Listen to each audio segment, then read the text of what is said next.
Hey everybody, this is a quick video in case you have a GE brand washing machine and on the display it's giving you an E39 error and you're trying to figure out what this error is and if there's anything you can do to fix it. So first of all, what it is the E39 error is the dispenser that dispenses the detergent is stuck or it won't move. It's trying to move it so it can open it to release the detergent or to close back after, and it's sensing that it can't move.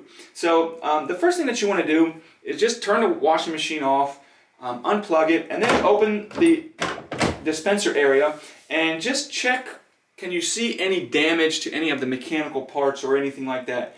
And if you see any damage, any of the pieces in here damaged, then you know that you need to replace that part or replace the entire assembly or something like that. So you can also just try, once you've turned it off and unplugged it, just leaving it off for a minute and then turning it back on and seeing if it wasn't just some kind of electrical glitch that prevented the dispenser from working right. Hope this helped. Thanks a lot for watching. Have a great day.